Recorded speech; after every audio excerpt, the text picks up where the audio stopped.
What is the likelihood that an entirely practical person would be involved in a mystical story? 3 days ago, Adrian would have said the probability of such an event was 0. He didn't believe in wizards, sorcerers, shamans, or psychics. He considered them all charlatans. He didn't believe that a black cat brings bad luck, but he would grimace irritably when a black cat leisurely walked down the road. He didn't believe in tarot cards, palmistry, fortune-telling, or predictions. He wasn't afraid of jinxes, curses, or spells. He feared heights and poverty instead. Hence, he earned a lot, spent little, avoided mountains, and never parachuted. According to the theory of probability of random events, a mystical story could have happened to him. However, Adrian defied any theory with his life, even a brilliant one. He worked in the construction industry, buying building materials inexpensively, transporting them elsewhere, and selling them at a higher price. Among small builders, Adrian was well known, and they preferred working with him. He steadily grew in the business, considered a well-off person. Everything in the business was calculated, planned, no surprises. In life, he wished for the same, but things didn't go so smoothly here. Perhaps, the infamous theory intervened. Adrian's office was on the 3rd floor of the city's most prestigious business center. His corner office had 2 glass walls, and sometimes he felt like he was in an aquarium. The glass extended from floor to ceiling, and approaching it was frightening. He would rather be in some old house with reliable brick walls. But what wouldn't one do for prestige? Sometimes Adrian still approached the window or wall, what was it called correctly? Not too high, but scary. He had to overcome his phobia. So, Adrian ordered himself to approach the window closely 3 times a day, press his forehead against the glass, and look down. Fear would paralyze him, making him unresponsive to external stimuli. A couple of times, he was caught in this state by his employees. Rumors of the boss's inadequacy, of course, began to circulate. One of the walls faced a busy street, streams of cars, pedestrians, some oddly running across the street without reaching the crosswalk 5 meters away. How could they? This irritated Adrian immensely. He preferred standing by the other wall, facing a quiet, cozy alley with trees and flower beds. Almost no cars and few people. Here, one could forget about the bustling big city with utterly uncontrollable individuals around the corner. Down on the sidewalk, a girl was drying something. Adrian could only see the top of her head with a ponytail and a shiny clip glinting in the sun. With one hand, she was drying, and with the other, she leaned on the asphalt, comically wiggling her little legs as she crawled sideways. She wasn't drying, she was writing something. But just as people entered the office, Adrian couldn't see what she had written. Somehow, the image of the girl stuck in his mind, and by evening, when he returned to the office, Adrian glanced out the window. On the asphalt, it was written, "Go back home." Strange. He expected to see something like Mom plus Dad and a drawn son. To whom could the little sweet girl address such a message? Adrian even came up with a little story. Dad left the family. Mom is suffering. The girl misses and cries. She came to the windows of the father's workplace and left this heartfelt plea. I wonder if he saw this note. Maybe he never goes to the window at all. The next day turned out to be just abnormal. From morning till night, there was a continuous flow of builders, suppliers, some with complaints, others with proposals. Even the office staff began to fountain with creative ideas, and all urgently. Adrian had no time for meditation, and he approached the window only in the evening when he was completely exhausted and wanted a little rest. On the asphalt, yesterday's inscription was clearly visible. Go back home. Next to it, a circle was drawn, inside of which were 2 funny dancing lizards, their tails intertwined. Adrian felt uneasy. This was a message for him. He remembered this drawing. Who was this girl? How does she know him? Why did she draw it? And where could he find her? Adrian couldn't sleep that night. For so many years, he tried to suppress memories, endured pain, eradicated all feelings and emotions, becoming rigid and straightforward, all in vain. Two dancing lizards shattered his constructed world. They waved their tails, demolishing the carefully calculated and pragmatic life of the unflappable businessman. He had almost forgotten that he was once a simple 20-year-old guy, unaware of restrictions, living by emotions rather than rules, falling in love without planning his life 10 years ahead, or rather, wanting to forget but unable to. How could he forget young, delicate, shy Amelia, who was terribly embarrassed about her glasses? When she took them off, her gaze became misty and mysterious. "You have extraordinary eyes, just nearsightedness. Don't go too far from me, or I'll lose you." "You won't lose me. I'll always be by your side." For her, he was willing to do anything, just to be close. He never fell in love like that again. It was unconditional love, where you realize you can't breathe without the other. Amelia dreamed of seeing the Canary Islands. She couldn't say why precisely those islands. She didn't really understand where they were located. It seemed to her like some paradise for rich people, and she, a simple student, had no chance to visit. Adrian was a programmer, took on jobs wherever possible, worked day and night for a whole year, but he managed to buy tickets to the Canary Islands, a small hotel 10 minutes walk from the ocean, a room with 2 terraces, one leading to the pool surrounded by palms, vines, and parrots, the other with a snow-white table under an umbrella, overlooking the city. The apartment had a living room, a bedroom, and a kitchen, 3 times larger than their rented flat. In the mornings, Amelia would go out to the terrace with a cup of coffee, sit at the table, and gaze at the perfect lawns and huge flowering bushes, unreal ocean beaches with peculiar black sand as fine as flour. The black sand got stuck in her swimsuit, impossible to wash, and she had to discard it. In fishing villages, the owner of a seafood restaurant would grab her hand, pull her into his fishy lair, where unfamiliar fish and sea creatures lay on ice, and say, "Choose any, and I'll cook it." At that time, Adrian was absolutely happy, deciding then and there that he would surely be successful and wealthy, so that Amelia could travel wherever she desired. The dancing lizards were from that magical island.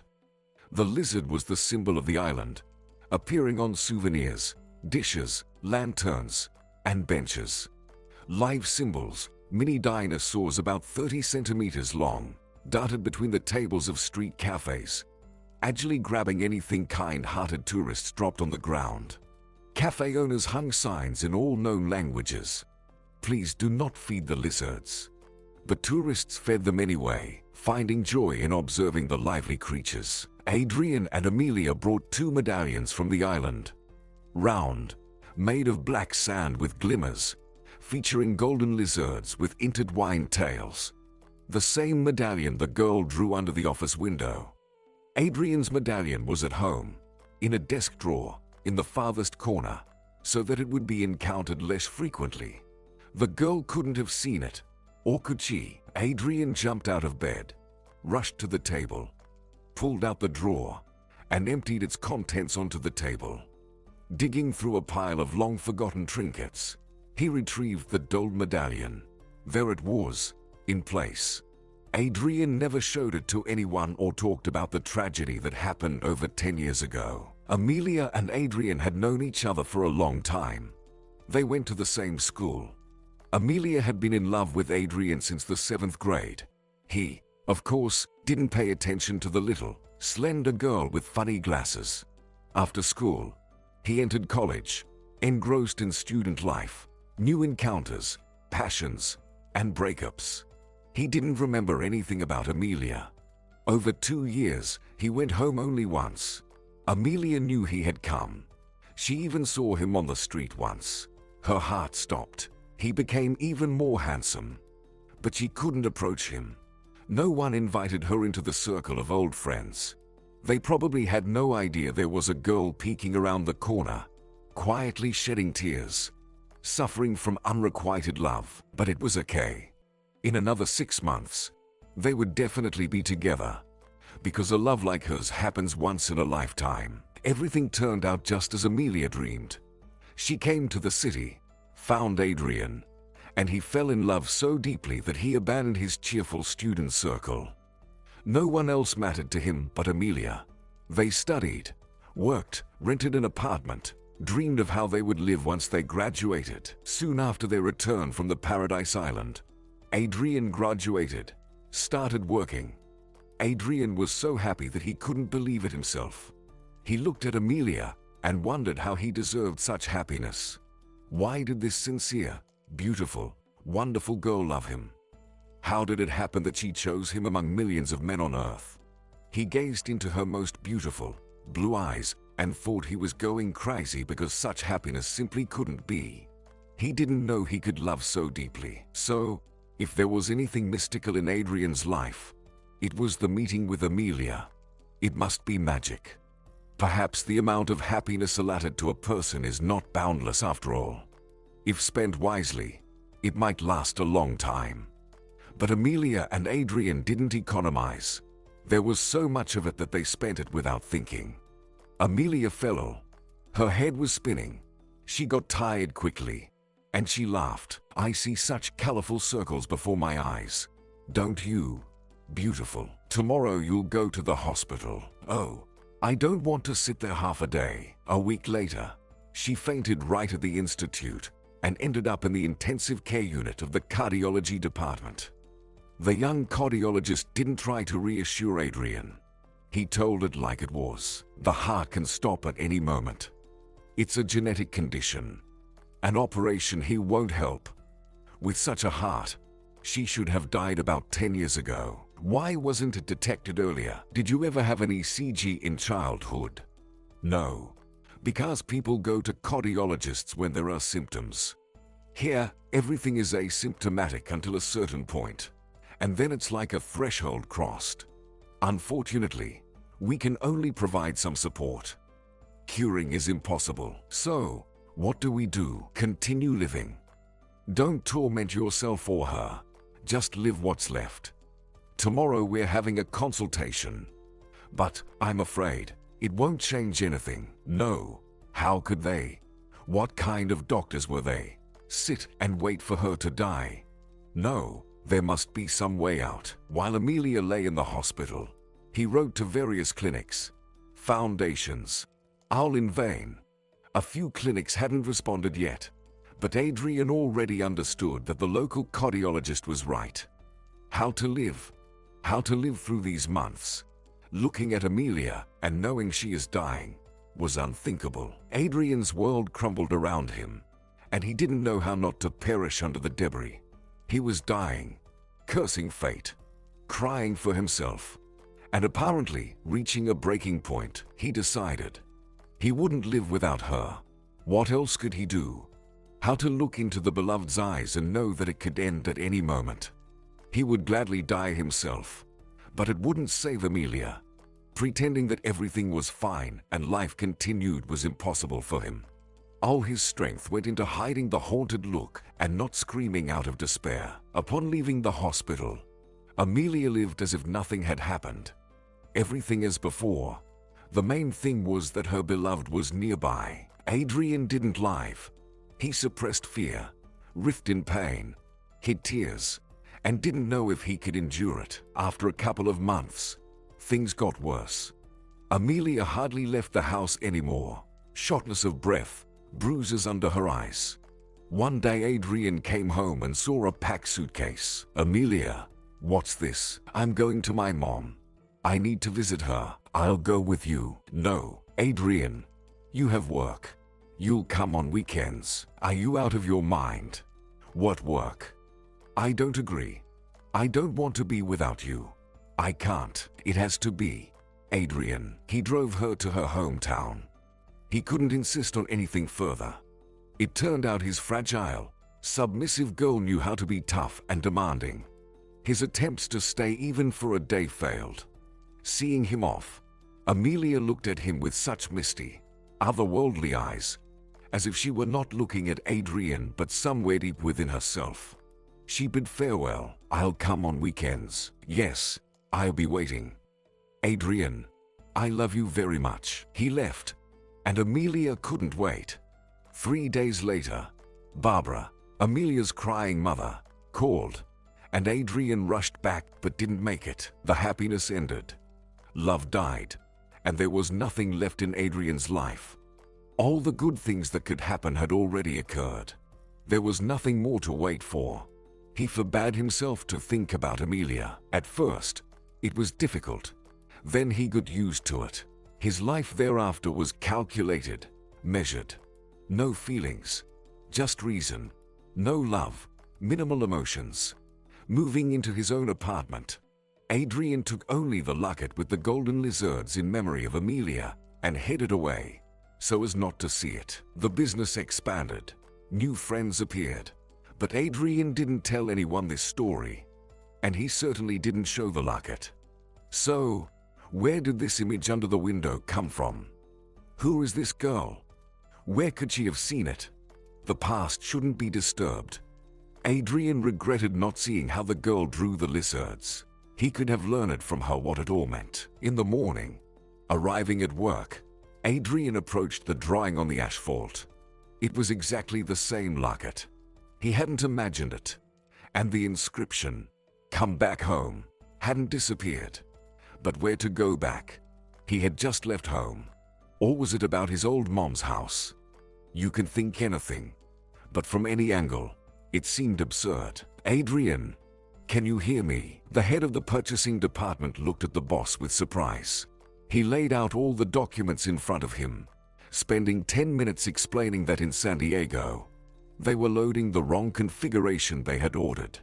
Adrian, with a blank stare, was doodling circles with some little animals on a piece of paper. "Adrian, you need to fly urgently before they ship it." Adrian stood up, worked to the window, and suddenly with wild eyes rushed to the door. "Adrian, what should we do about San Diego?" "Decide for yourself." The head of the department approached the window. What's there? An empty alley.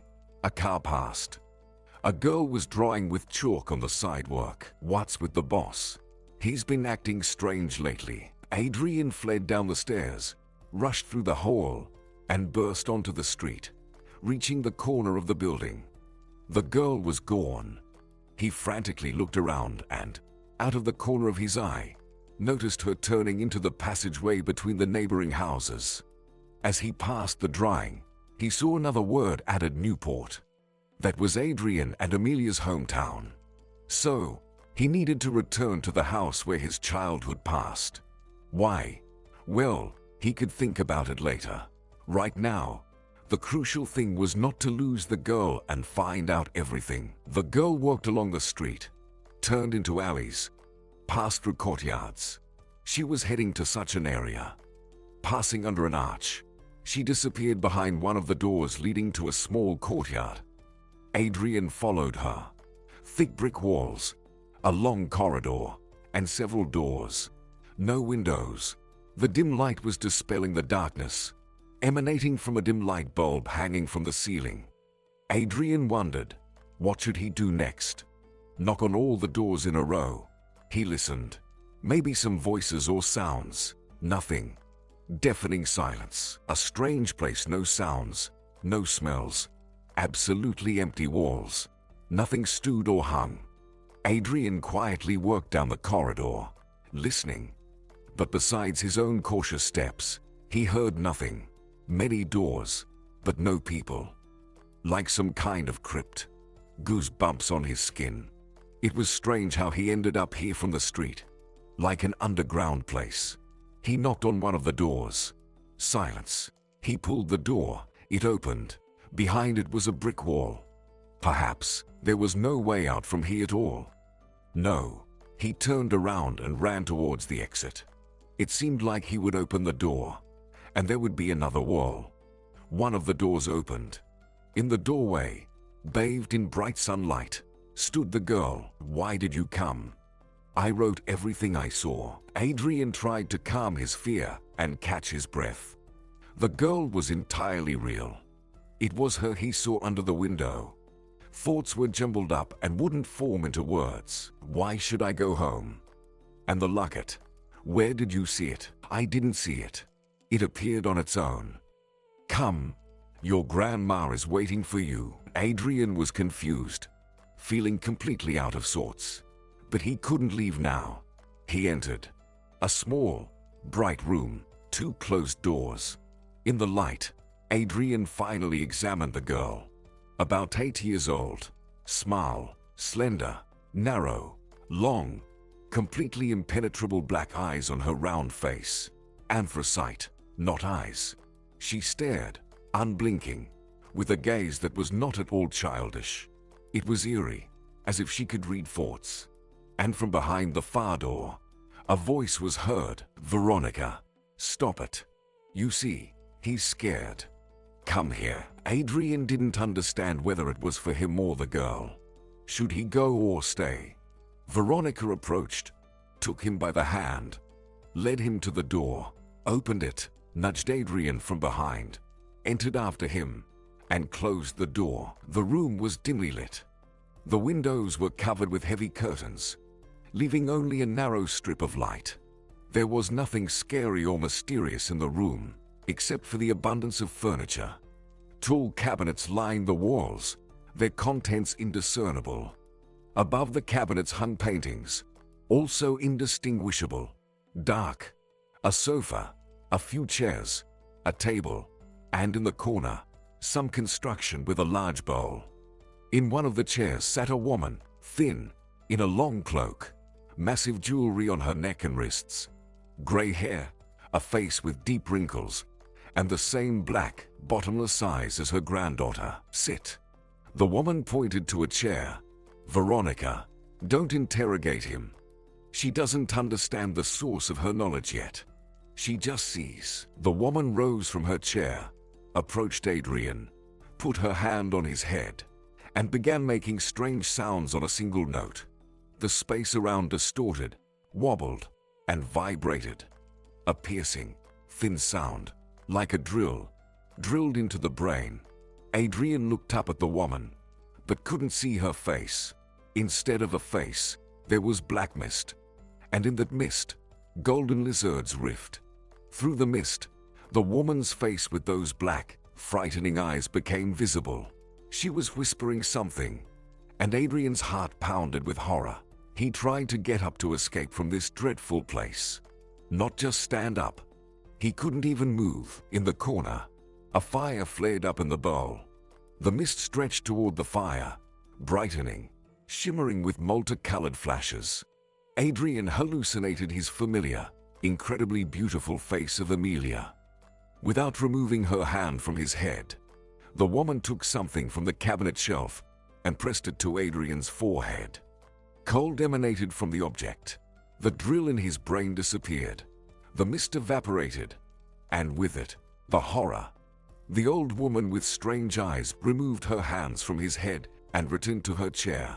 She sat silently, then raised her eyes to Veronica. The spirits say you understood everything correctly. Spirits? Ha. So, the spirits were having fun here. Adrian had recovered from the shock. He couldn't explain what he had seen and felt, but his pragmatic mind rejected any mysticism and otherworldly realms. How do they do this? And most importantly, why? Who are you? What's your name? They call me by a foreign name. A true shaman won't tell anyone their real name so that evil spirits don't find out. Are you a shaman? My grandfather was a great shaman. I'm not as strong. The spirits talk to me, guide me, help me heal people, but I can't influence them. I see where good and evil are, but I can't defeat an evil spirit. The real power is in my granddaughter. Soon, she will leave the big city, return to the place of power, and become a great shaman. What should I do? Why go back home? Veronica saw your fate. Darkness surrounds you. Wherever you go, you won't escape the darkness. Only by returning home will you see the light and change your destiny. Adrian thought that his fate suited him perfectly. Everything was stable and calm. Why change anything? Everyone has their own destiny, their own life. People are different, and destinies are different. They say you don't choose your fate. It is what it is. Adrian had no intention of changing his fate. More precisely, he was afraid. He found comfort in sitting snugly in the tightly closed shell of his dull and monotonous life. He didn't want to crawl out, wasn't ready for changes. He didn't need emotions, feelings, passions, and certainly not the light. Let it be as bright and colorful as it may. The spirits sent Veronica to you, so it must be. You will return home, find the locket, and emerge from the darkness. It's crucial. And don't delay. Time is short. Now, go. Adrian stepped out onto the street. What was that? He had entertained the thought that shamans still existed. He couldn't label Veronica and her grandmother as charlatans, even if they were talented. Something powerful, beyond his understanding, had happened in the Twilight Room. Adrian, for the first time, considered that just because he didn't believe in something didn't mean it didn't exist. He walked slowly through the streets. It seemed like some changes had occurred in the city. Imperceptible, unnoticed by the eyes, but palpable. Light, air, sounds, everything felt unreal. Adrian felt like he had been to another world. And now, upon returning, he wouldn't recognize his familiar surroundings. He convinced himself that all of this was nonsense.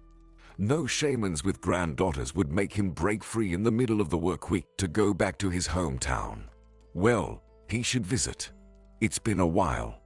Go to Amelia's and Mom's graves. Check on Barbara. Meet up with friends. But not now, sometime later. Adrian seemed to be arguing with someone, convincing himself that this would be the right thing to do.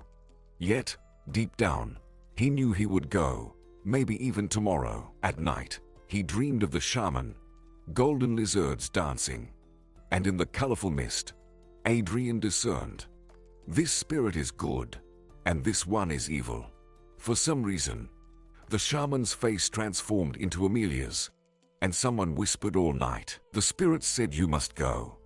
When you see the light, you'll change your fate. Veronica will help. She's great. Don't argue with the spirits. Adrian was heading to Newport, wondering what was pulling him there. He didn't want any change in his fate. Finding the locket was impossible. How could it end up there?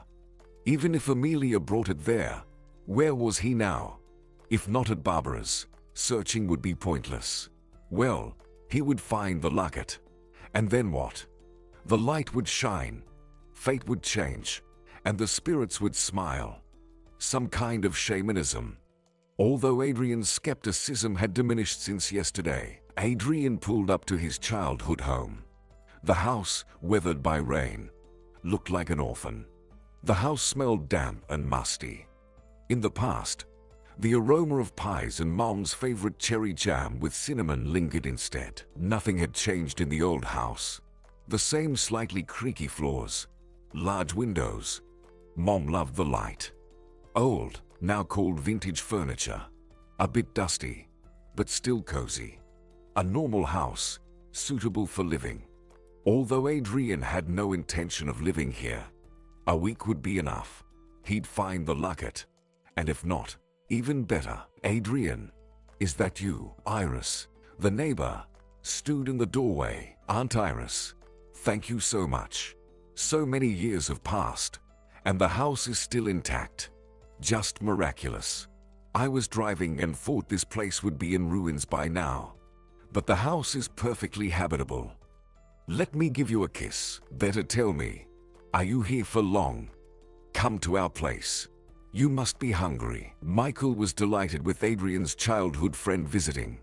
They hadn't seen each other for a long time, and Adrian's sudden decision to come back surprised him, especially since they had recently talked, and Michael had invited him over. Adrian had declined. Adrian, tell me what happened. Why did you suddenly come back after so many years? Adrian, carefully choosing his words, narrated, expecting Michael to either burst into laughter or say that it was a case for a psychiatrist. Michael, as I tell this now, I can't believe it myself. So the question of why I came here will remain unanswered. If we set aside all the mystical nonsense and the theory of some otherworldly conspiracy, I came to find the locket and change my fate. So, buddy, let's work out a plan of action. Where could the locket be? The most rational idea, and the only one, was to ask Barbara. Adrian was anxious, afraid to remind her of the most dreadful thing. Of course, it wasn't forgotten, but he wanted to at least soften it. And here he was with silly questions. She'll be glad to see you. There's no one else for her to talk to about Amelia. She probably wants to reminisce, cry. And with whom, if not with you? Go. Michael turned out to be right. Barbara was happy to see Adrian. He was a part of her daughter's life, and everything related to Amelia was precious to her. Adrian spent the entire day with Barbara. They reminisced, cried, laughed. Adrian felt ashamed that he knew absolutely nothing about this woman. He was curious about why she was alone and where Amelia's father was. Barbara, do you remember the medallions we brought from the Canaries? I remember. Do you happen to know where Amelia's medallion went? Adrian, forgive me. I didn't know it was important to you. Amelia never parted with it until her death, and then it stayed with me. I gave the locket to a girl. Can I meet this girl? Theoretically, yes. But she lives in Washington. How did she end up here? And why did you give her the locket? At that time, she still lived here. Adrian, I don't know how to explain it to you, but that girl is sort of like Amelia's sister. She's sort of like a sister. Then you are sort of like a mother. I've never heard that Amelia has a sister.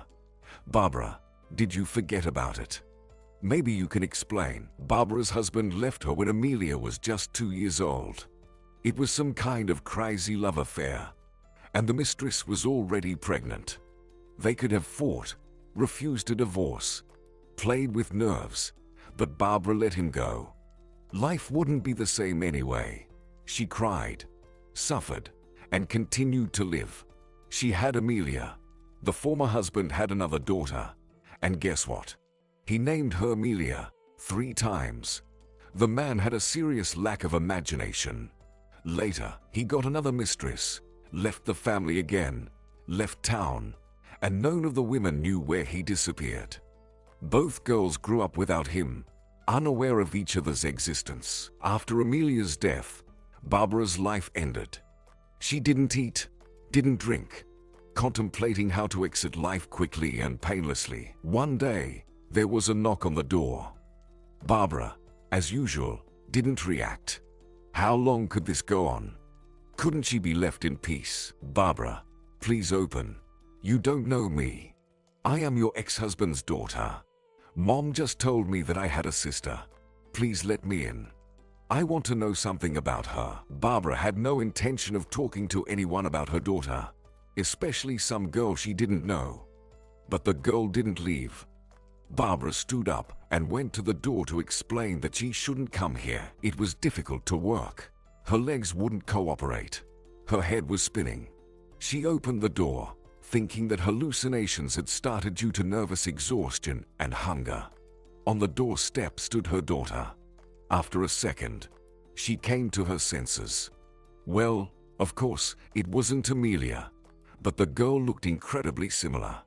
A bit taller, a different hair color, a short haircut. Amelia never had a cut like that, but the resemblance was striking.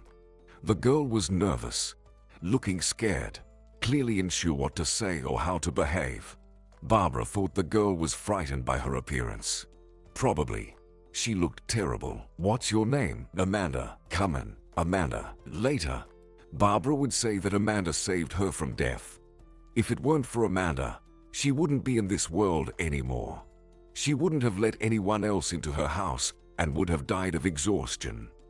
With Amanda, she started eating again, leaving the house. They worked for a long time and talked about Amelia. Amanda studied in Washington, came to her mom during vacations. Her father left the family when Amanda was 3 years old. Again, a mistress, and again pregnant. The man loved improvisation. Maybe somewhere out there, I have another little sister growing up. Amelia's sister, Amanda, laughed. Amanda often visited Barbara, shared stories about her life in Washington, and slowly, Barbara started returning to life. She looked at that familiar face and imagined she was talking to her daughter. No, she was sane.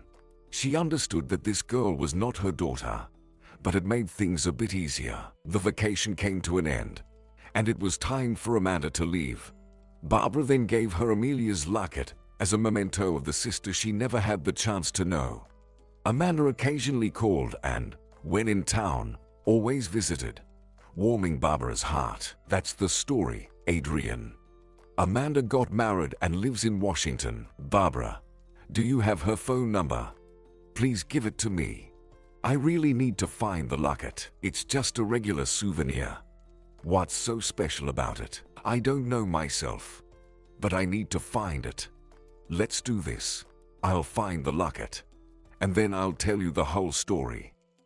Because if I tell you now, you'll think I've gone crazy. Are you going to Washington because of this trinket? I am. I need to find the locket, and then we'll see. Adrian and Michael sat in the evening, contemplating how to explain to a stranger why they needed her locket. Maybe she doesn't even have it after all these years. Adrian gathered his courage and dialed Amanda's number. No answer. Not available. Tried 10 times. The result was the same. What next? They decided that for today, it was enough. The day had been nerve-wracking. A glass of brandy now, and off to bed. They would think about it tomorrow. In the morning, Barbara called and said there was no need to rush to Washington. Amanda called. She's coming to Newport. Amanda drew a lucky ticket. She married an educated and wealthy man. The Cowell family was not thrilled about the bride, but they accepted it, not wanting to spoil the young couple's life. 5 years later, Amanda realized that she had ruined her life on her own without any help. Cowell forbade her from entering graduate school, was jealous for any reason, and had a strange inclination displaying affection in public. He constantly hugged, kissed, never let go, always showing off how much he loved his wife. All for show. It irritated Amanda terribly. She stopped going to social events, didn't appear with her husband at corporate gatherings. She was ashamed. It seemed like everyone was watching, seeing insincerity, the theatricality of his endless adoration. At home, the arguments began. Why were you dancing? Why were you smiling? For whom did you dress up? Is this your lover? He threw away her cosmetics, cut her clothes that seemed too revealing to him, threw tantrums. The last straw was the anniversary celebration of Amelia's boss. She invited the entire department to a restaurant, and everyone was supposed to bring their spouses. During the celebration, Cowell created a scandal. First, he whispered to Amanda that she was dressed inappropriately, and everyone was staring at her. When she, angry, went to dance just to spite him, he jumped up, pushed everyone aside, grabbed Amanda by the hand, and dragged her into the hall, pressed her against the wall and shouted at the top of his lungs that he wouldn't allow her to make a fool of him, wouldn't tolerate her behavior anymore. Colleagues intervened, trying to smooth things over. Amanda felt ashamed and offended. Cowell was disgusting. That was it. The patience had run out. When Amanda mentioned divorce, Cowell yelled, "Who do you think you are divorcing? Remember what you were like, how I picked you up, what you said, how you dressed. I made you, and now you've decided you are so good that you can do without me. What do you lack? An apartment, money, clothes. You want to go back to being a pauper, like in your youth? Well, go ahead. You won't get anything from me.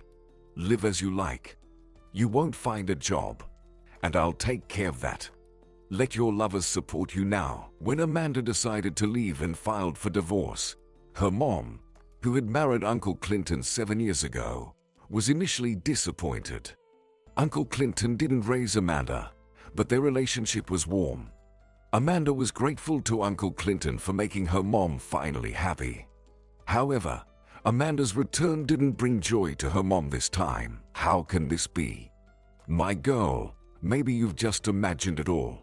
Carl loves you. That's why he's jealous. You should have endured a bit, and everything would have worked out. Who would have thought?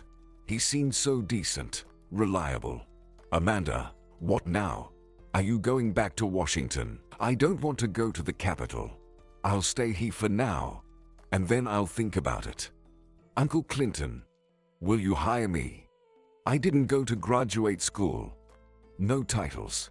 But doesn't the factory need a good biochemist? And I'm good. With a red diploma and lots of experience. I'll hire you, but with a probationary period. And where will you live? With us, Mom.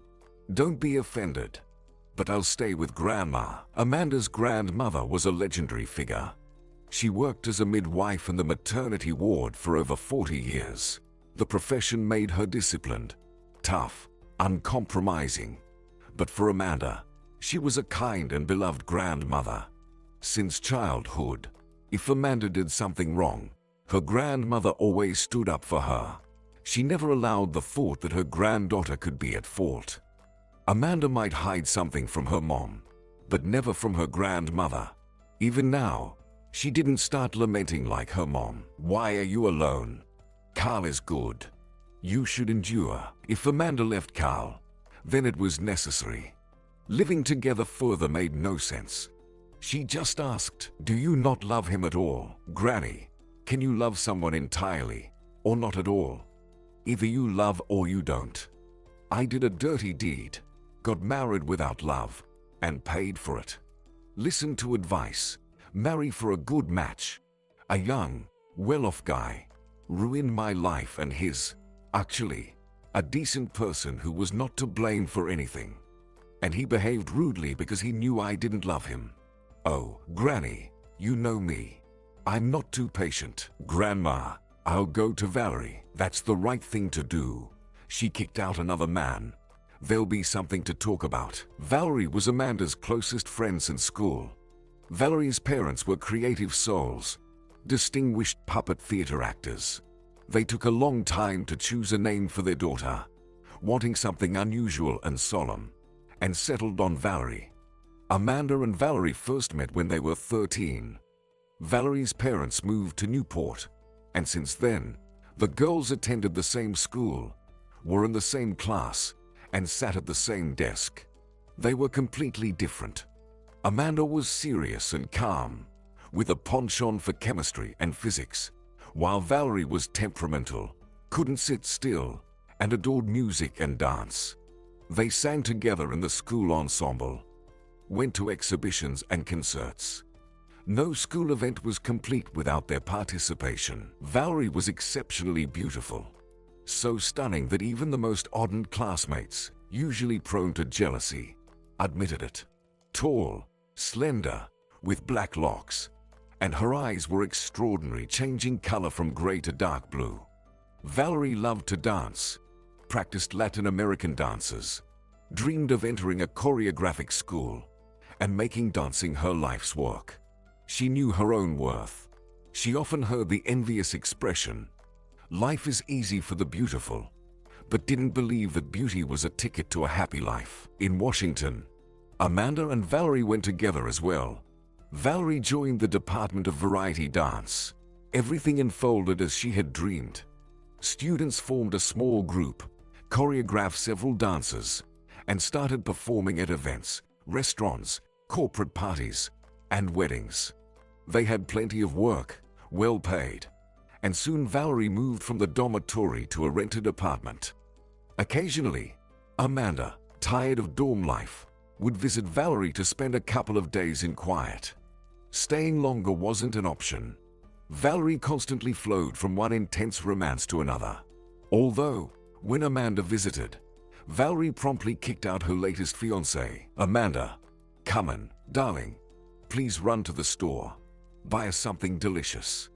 And you are not staying the night today." And another handsome guy with an Apollo-like figure would be ousted behind the door. "Valerie, who's this?" "Oh, just an acquaintance dropping by for tea. I remember not long ago you complained that your last visitor for tea ended up being kicked out by you 2 months later. I can't live alone. I need admiration 24/7. After graduation, Valerie was invited to work in a variety dance theater. It was a dream job with interesting productions, experimental performances, rehearsals, and run-throughs. There was a lot of work, especially challenging during tours. But Valerie was happy. She loved this life. She married a young, promising businessman, and Amanda had never seen such a beautiful bride. Valerie was radiant, beaming with happiness, and her groom couldn't take his eyes off her. She moved into her husband Doran's apartment, which was dramatically different from her rented one. Valerie continued to dance, while Darren expanded his business and adored his beautiful wife. The cloudless life lasted for 2 years. Then business problems began. Darren took a risk and miscalculated, losing half of his business. No, he didn't go bankrupt, but the standard of living he was accustomed to became impossible. Valerie took it quite easily. No worries. We'll earn more. But for Darren, it was a blow. He fell into a terrible apathy. Things kept getting worse.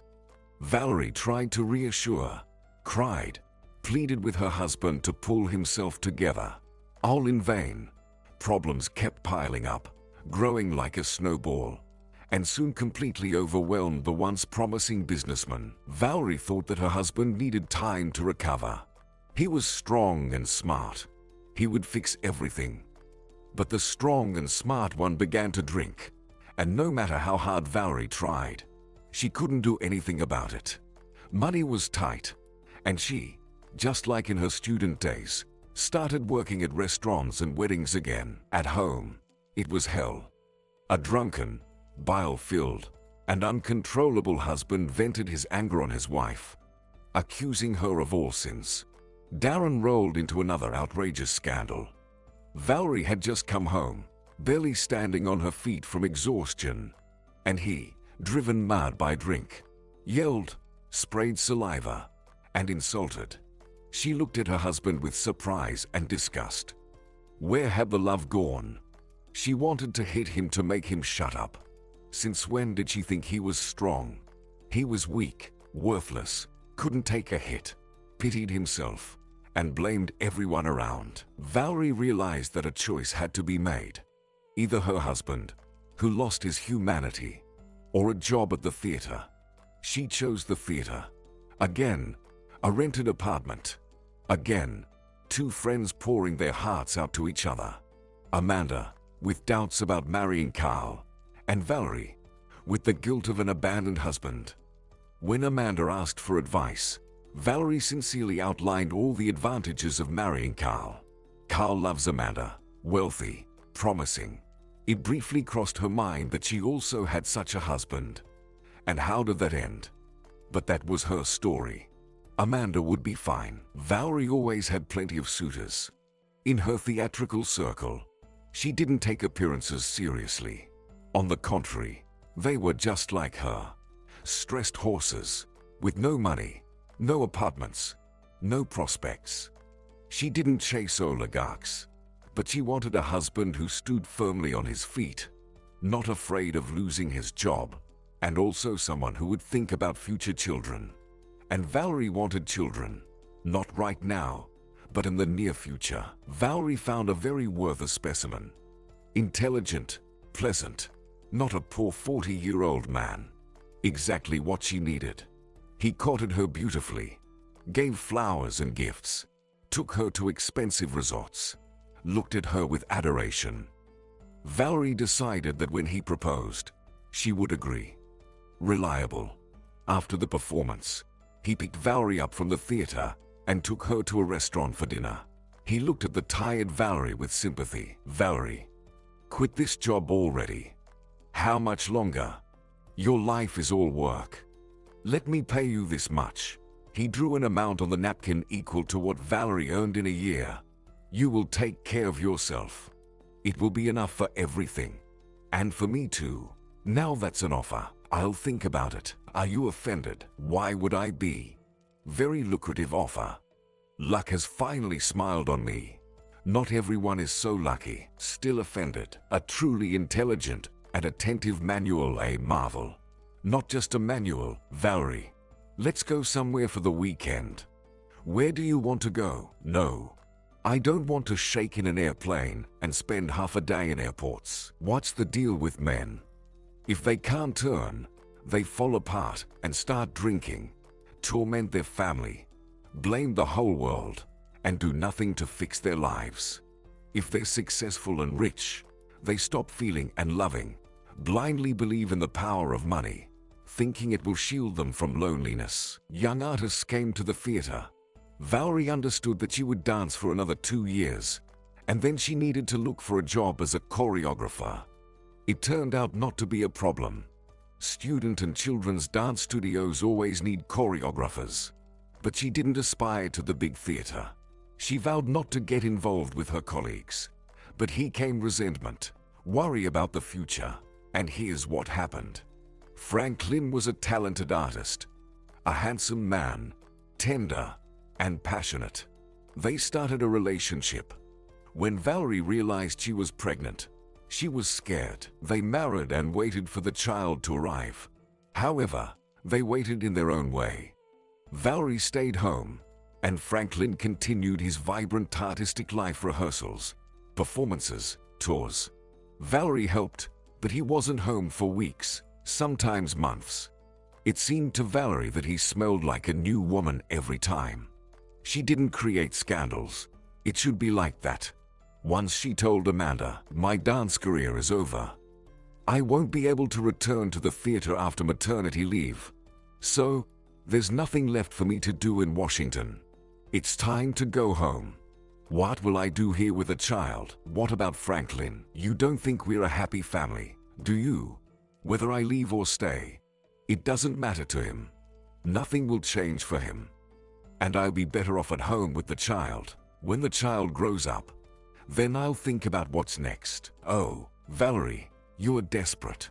Just giving up like that. If there was something to give up, a rented apartment and a husband who cheats on me. Does Carl cheat on you? No, he's not capable of that. He'd be more likely to be driven by jealousy. Let him be jealous. It's better than infidelity. Valerie went to Newport and gave birth to a little blue-eyed princess. Valerie's parents insisted on continuing the family tradition of giving children beautiful names. They suggested naming her Stephanie. Your granddaughter is called Anna. And that's final. The happy father arrived. He cautiously approached the crib, hesitated to pick her up. He spent half a day, not knowing how to behave or what to do. Valerie showed generosity. "You've fulfilled your paternal duty. You can go. And don't worry. We won't bother you. File for divorce there, and I won't object." Valerie settled in her grandmother's house. Anna grew up, and Valerie established a dance school in the city. Initially, she opened a children's studio, then decided to teach parents to dance. Later, she thought that elderly people might be bored, and they probably wanted to dance too. The children's and adult studios were fee-based, but the classes for pensioners were free. Business was booming. Soon Valerie was considered a businesswoman in the city. It was around this time that Amanda, devastated and crushed by family life, arrived in the city. Two friends again, though the apartment was no longer rented, but still not their own. It belonged to Valerie's grandmother. Amanda entered and was amazed. Valerie sat and ate cake. "Valerie, what happened?" "Boosting my self-esteem. Tired of being skinny. For what? For whom? I adore cakes. Love me this way. Beautiful, slim, and dancing, everyone loved me.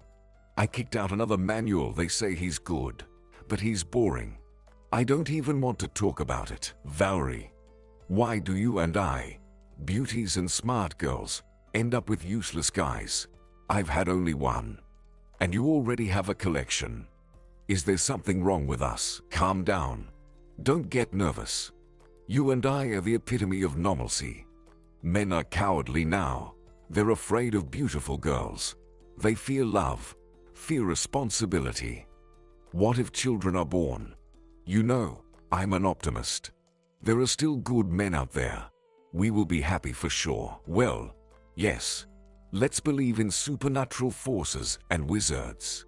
Otherwise, we won't find normal men. Let's sit. Wait. Maybe someone will cast a spell.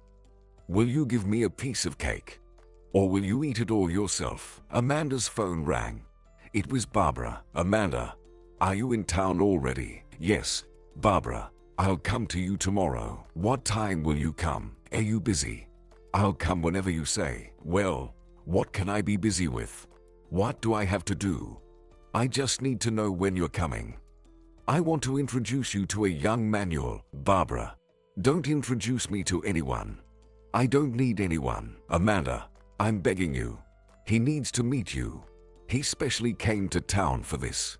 He'll tell you everything himself. There's some strange story. Come around 3 p.m. Amanda could hear that Barbara was worried. It was essential for her that Amanda came and met this young man. He meant something to her. Well, if Barbara wanted it so much, then Amanda would go and meet him. Besides, Amanda was intrigued. Some mysteries, strange stories, a completely unfamiliar person who needed her so much, who was ready to look for her anywhere. It became a bit unsettling but curious. Amanda couldn't sleep at night. The conversation with Barbara kept replaying in her mind. It seemed like a new chapter was beginning in her life, full of adventures. Amanda had fantasized about a myriad of reasons why the mysterious stranger was looking for her. The most pleasant, of course, was to think that, once upon a time, she had captivated him with her unearthly beauty, and now he couldn't live without her. Nonsense, of course, but one could dream. Perhaps he was a notary looking for her to inform her of an inheritance. Not bad, but unlikely. She only had her mother as a relative. Well, there might be a father somewhere, but she doubted she'd inherit anything from him. Maybe he was a private detective hired by Carl. Well, that was complete nonsense. Firstly, why? Secondly, Carl knew better than anyone that she wasn't in Washington. There were a few more versions, but they were even worse. Amanda fell asleep, not thinking it through. She had wound herself up so much that she could barely wait for 3 o'clock. She prepared meticulously. If she were just going to visit Barbara, she wouldn't dress up so much and would do without makeup. But here, she absolutely had to make an impression. Why? On whom? It was unclear on whom and unknown why. But she had to. Barbara was waiting at the door and clearly wanted to say something to Amanda alone. At the sight of Amanda, tears welled up, but she held back, hugged tightly, kissed, and said, "The young man I told you about is Amelia's husband." They weren't officially married, but Amelia considered Adrian her husband.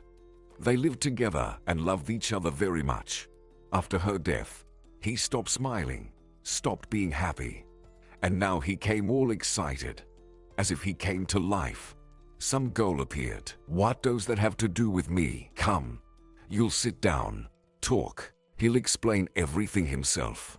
He didn't tell me anything. Adrian was nervous. He saw Barbara talking at the door with a girl. Now he had to explain why he needed someone else's locket. The door opened. Barbara came in, followed by Amanda. Adrian's mind was all mixed up. Amelia, well, you could say so. Although it's a bit familiar for a first meeting. Actually, I'm Amanda. Adrian. Barbara intervened. I told you that Amelia has a sister.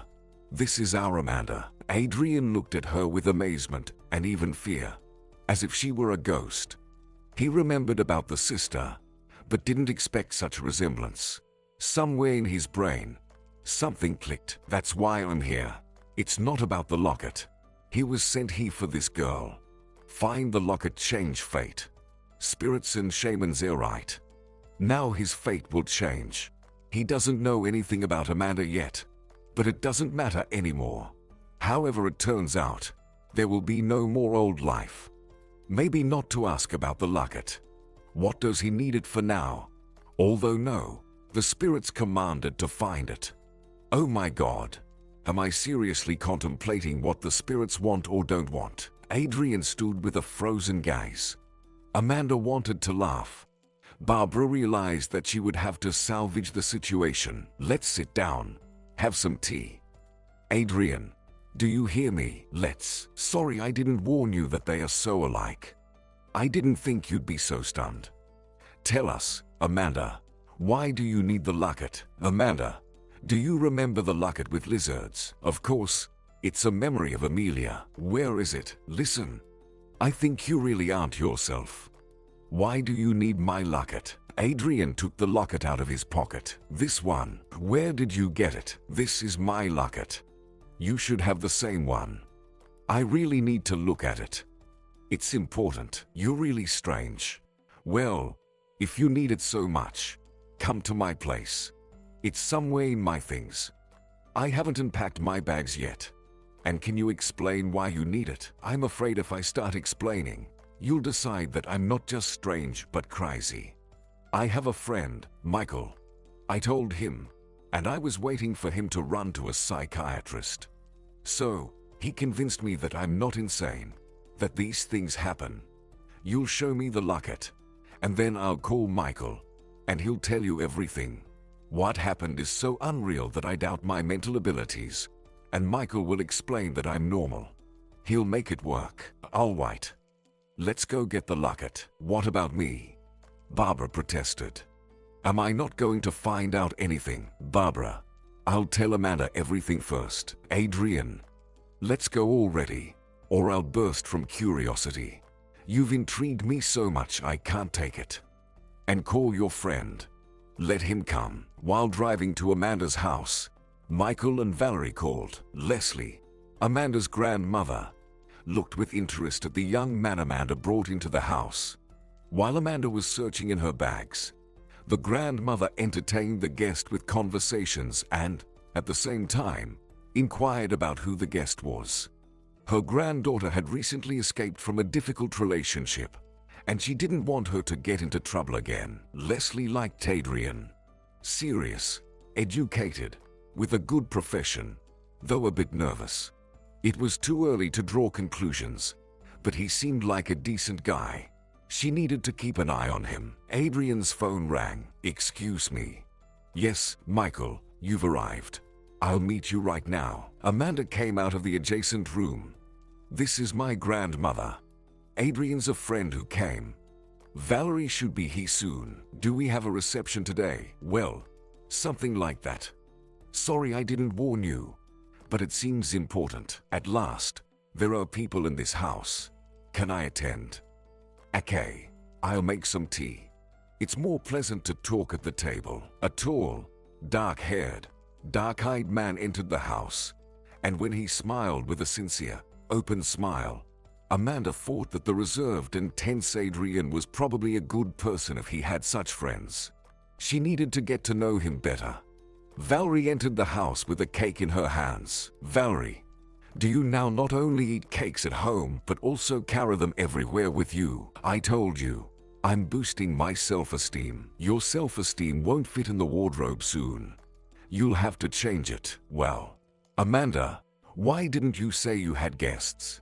And such interesting ones. Valerie approached Michael with the cake. Like all men, he stood there with his mouth open when he saw Valerie. She squinted, casting an assessing glance over Michael. Why are you silent? Let's get acquainted. I'm Valerie. I'm Michael. Wonderful. What's the gathering for? Something happened. We're about to find out. Adrian, he promised to tell a mysterious story. Adrian, meet Michael. By the way, Adrian, sorry, but I can't seem to find the locket, although I distinctly remember taking it from the apartment. Amanda indeed remembered gathering her cosmetics and jewelry, putting the locket in her bag, but it was inexplicably missing. Could Carl have taken it? Yes, he could have. Carl gave Amanda expensive jewelry and always wondered why she cherished some cheap trinket so much. The pathological jealousy he harbored had a simple explanation for this. The locket was a gift from a former lover, and she still loved him, so she treasured the keepsake. It was pointless to explain the sentimental value to Carl. He never listened. He could have taken it just to hurt her a bit more. Amanda regretted the lost locket, But she regretted the lost years even more. And for some reason, she felt awkward in front of Adrian, as if she had let him down. Adrian, is it absolutely necessary to have the locket? Adrian had such a miserable expression that Michael decided to take charge. Probably not. But the spirits won't be pleased. They commanded us to find the locket. At this point, the grandmother intervened. What spirits? Listen, this is so interesting. Tell me everything. Adrian began to narrate the tale of lost love, messages on the Asphalt, Veronica and her shaman grandmother, spirits commanding the search for the locket, and promising a change in destiny.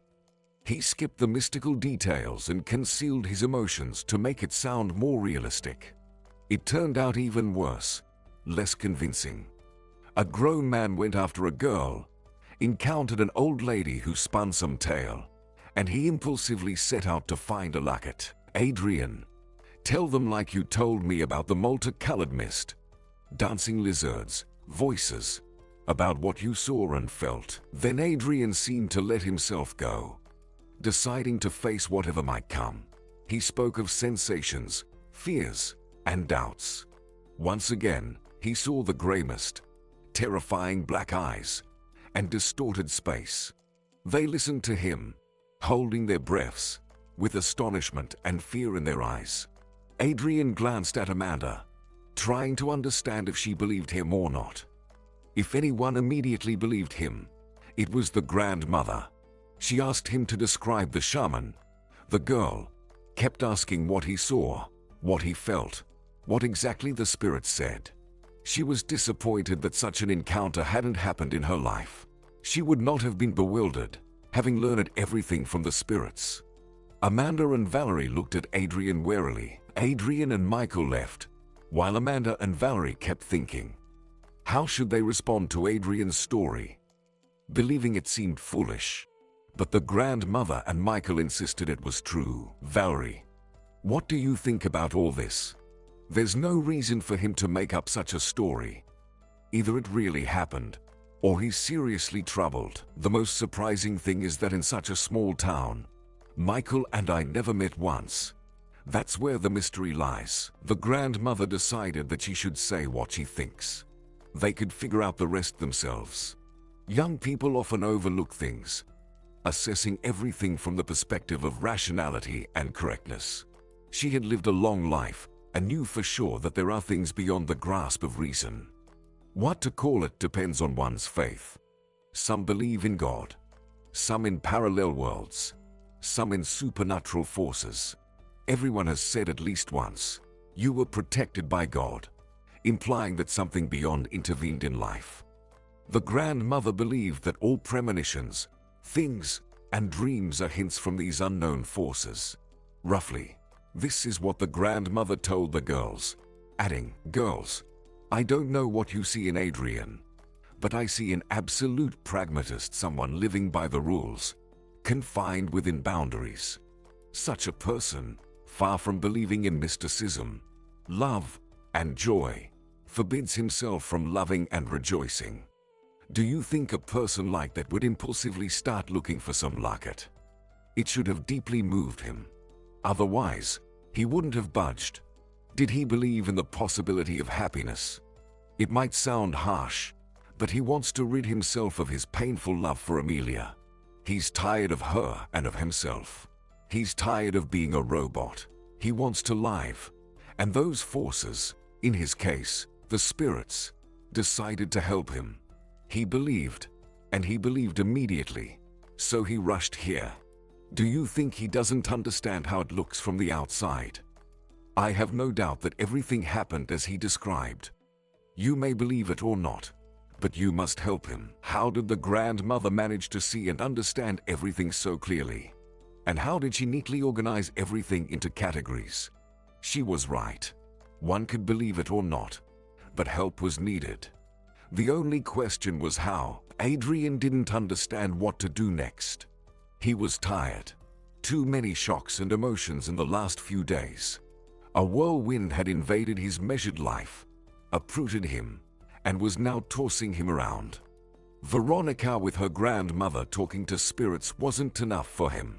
Now Amanda, unbelievably similar to Amelia, was in the mix. Adrian cursed himself with the last words. How could he believe in all this devilry? He was a normal, sane person, searching for a completely unnecessary locket just because the spirits ordered it. Adrian, it's Aunt Iris. The neighbor entered and flicked on the light. Why are you sitting in the dark? I brought you something to eat. You're probably hungry. And why are you looking so gloomy? Did something happen, Aunt Iris? Do you believe in fate? If people were told at birth, here's your destiny, then you can choose to believe it or not. But we don't know our own destinies. Someone says, I dramatically changed my fate. But how do you know you changed it? Maybe it was written that way. Do you believe in shamans and sorcerers? Oh, absolutely. In my youth, a witch once told me that I would plan 3 weddings but only marry the 4th time. And that's exactly what happened. Although, you know, if the witch hadn't said that, maybe I would have married the first time. I always found a reason to cancel the wedding. I waited for the 4th one. Aunt Iris laughed. But why are you bringing up sorcerers? I see all sorts of things. Adrian, let me send Grandpa over tomorrow. He'll replace the glass. You've been living with plywood for too long. Okay, I'll go now. And you enjoy the pies while they're still hot. Adrian contemplated whether to leave or stay. He already understood that he would stay. He couldn't detach himself from Amanda now. At night, he dreamed of Amelia. Or maybe Amanda. So dear, close, tender. Veronica's face with impenetrable eyes floated up. The mist lingered, and Adrian expected to see the shamaness any moment. But she wasn't there. Lizards were swimming around. Not golden ones from the locket, but real ones from a paradise island. Veronica waved invitingly. Was she calling him? The lizards rustled strangely and even made soft chewing sounds, probably eating something. Adrian woke up.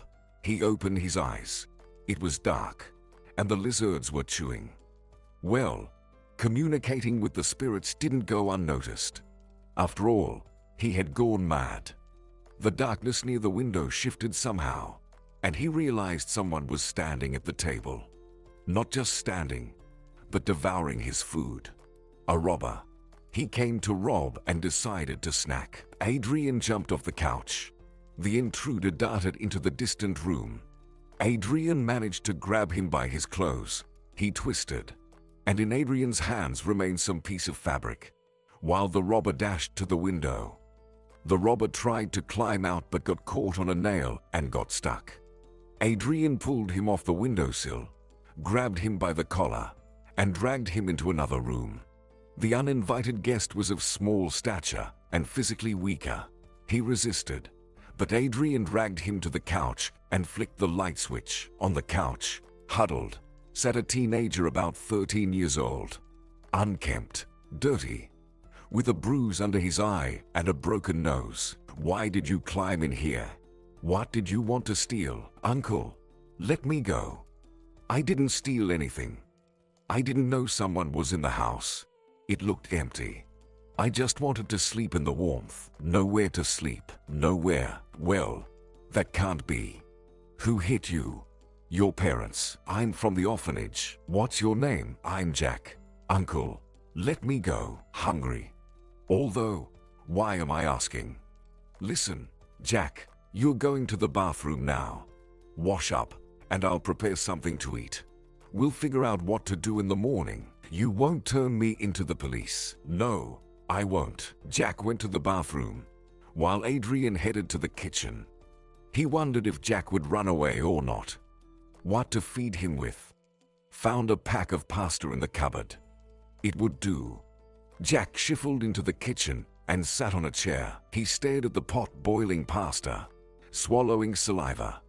They sat down to have breakfast. In the morning, Michael came, seemingly to discuss the plan of action. Still, he was more interested in when Adrian and Amanda would meet, and if Valerie could join. He seemed quite smitten with her.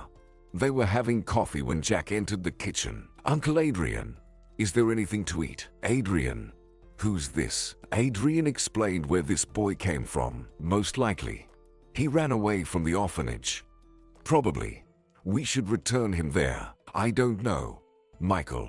I feel sorry for him. Hungry, beaten. While I'm here, let him stay with me. We'll see about it later." They aren't really looking for him, and I figured out he's been here for several days already. We're going to the mall now. He needs clothes, and we have to buy groceries. He eats non-stop. Call Amanda. Invite them with Valerie to a cafe or cinema. While you are picking out clothes for him, I'll buy tickets. Feels a bit awkward. Why awkward? You have no one else to talk to in this town except me. So, either you sit at home and don't think about yourself, or think about me. Have you seen that goddess? I can't sleep, wait. It's like I'm stuck. If I could do it myself, I would. Call her. Adrian wanted to see Amanda himself, but he hesitated. It's unclear what she thinks of him. Maybe they consider him crazy. And here's a reason. He's not inviting her on a date, but spending time together in a group. Lord, he's really gone wild. Afraid to invite a woman on a date. Looking for an excuse. Adrian called, and Amanda agreed, promising to bring Valerie along. But she warned that her daughter would be with her. Michael declared, "Then we'll watch a fairy tale." Buying clothes for a teenager turned out to be a nerve-wracking task. Adrian chose what seemed fashionable to him. Jack grimaced, "Yuck, that's rubbish," and dragged along some unimaginable items. Adrian sometimes didn't understand what was going on at all.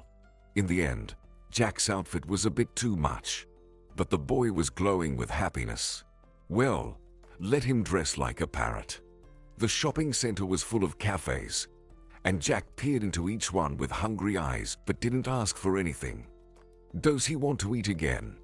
Either it's a growing body, or he's so starved that he can't stop. "Jack, my friends will arrive soon, and we'll go somewhere to grab a bite.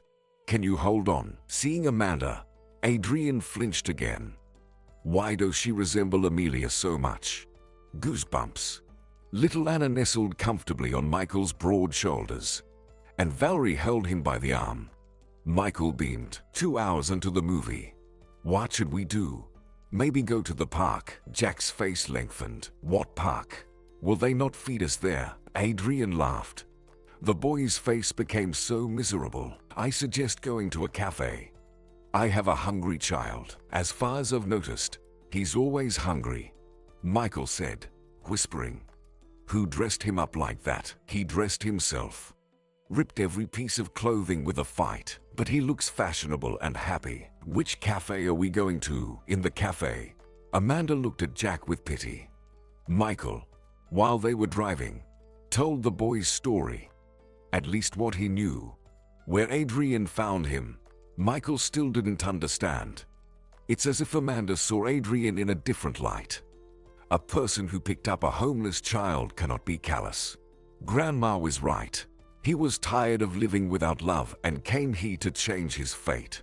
It seems like the changes have already begun. Jack categorically refused to go to the movies. Walking through the park after the cinema, Anna squealed with round eyes of delight on the carousels. Valerie openly flirted with Michael, and Adrian, holding Amanda's hand, looked at her, inhaling the scent of her hair. It seemed to him that this was the light the shaman spoke of.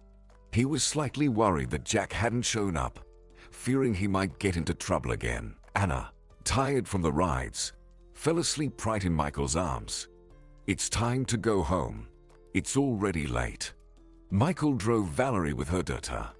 Amanda and Adrian decided to take a little walk. Adrian, tell me, how did you and Amelia get those medallions? Adrian talked about Amelia, about their short-lived love, about the trip to the magical island, about despair. He spoke about it for the first time. His own revelations seemed strange to him. He had hidden memories for so many years, and now it seemed like a dam had burst. He talked and talked, suddenly pouring out his soul to a basically unfamiliar person, as if confessing. Amanda, Forgive me. I shouldn't have dumped all of this on you. I don't know what came over me, but thank you for listening. I vented, and it feels like a weight has been lifted. Don't apologize. It's strange that you kept all of this to yourself for so long. You could have gone crazy. Well, perhaps I did. In a sane mind, would you communicate with spirits? I don't believe in all this nonsense. I've never read a horoscope in my life. But then I saw the drawing, and it's like something clicked in my brain. Shamans, lizards, mists, voices. I snapped and started looking for a medallion I don't need. It's like someone is pushing me, leading me. I wanted to give up all of this and leave, but for some reason, I can't. Adrian and Amanda worked and talked for a long time after Adrian's revelations. It became easy and simple to speak. It was very late when they parted ways. Jack still didn't show up. Adrian still hoped he was waiting near the house, but Jack wasn't there either. Well, what to expect from a child who doesn't know what family and attachment are? He's used to wandering and asserting his right to life with his fists. After a good sleep, a meal, and a change of clothes, he's off again. Adrian entered the house, turned on the light, and suddenly heard a sleepy voice. "Uncle Adrian, turn off the light. I'm sleeping." Adrian felt relieved from the bottom of his heart. Thank God. He hadn't disappeared anywhere, and nothing else had happened to him, not even going to eat when offered food. Sleep is the last thing on one's mind. Jack went to the kitchen. "Do we have anything?" "Well, I brought something. I'll make sandwiches." "How did you end up here?" "Again through the window." "Haven't tried the door. It's closed." Keys have long been invented for this case. "Jack, how did you end up in the orphanage?" "If you don't want to, don't tell." Jack remembered his parents poorly. They died when he was 4 years old. He remembered a strong dad with big strong hands who tossed him upside down, and Jack froze in fear and delight. He remembered a beautiful mom in a bright dress. She rocked him on the swings and fed him delicious buns. They had a cozy house with a terrace. He remembered how they went to the river in the summer. He also remembered that one winter evening there was a crash. Glass broke, and Dad ran somewhere. At first, they talked loudly, shouted. Then he heard how Mom screamed in horror. He got scared, climbed under the bed, into the farthest corner, sat there for a long time, heard someone working, things falling, unfamiliar voices. He didn't hear his parents' voices, so he didn't come out. The door slammed shut, and everything fell silent. It was very scary. Jack whimpered softly, whispered for his mom and dad, but no one responded. Out of fear, tears, and exhaustion, he fell asleep right there under the bed. He woke up to someone screaming terribly. Some people rushed in, calling him, but he didn't come out. A neighbor found him, pulled him from under the bed, wrapped him in a blanket with his head covered, and took him to her house. He kept calling for his mom and dad all the time, but no one told him why they weren't coming. Instead, unfamiliar aunts came and took him from the neighbor. That's how he ended up in the orphanage. No one mistreated him there, but he missed his parents terribly and cried a lot. When he grew up, he wanted to find out what happened to his parents. It turned out that an old lady with her adult grandson lived in the house next to them. The grandson didn't work anywhere, took the grandmother's pension, stole everything that could be sold from the house, and drank heavily. Similar companions were constantly hanging around the house. Money was tight, so they decided to rob the neighbors. Why they chose a house where people lived is unclear. Perhaps they were completely out of their minds. They broke in to rob, but in the end, they sent the owners to the other side. When Jack was 12, the orphanage closed, and the wards were distributed to other homes. In the new orphanage, Jack was an outsider. There were established groups, and they didn't accept him anywhere as a newcomer. They tested him, beat and humiliated him.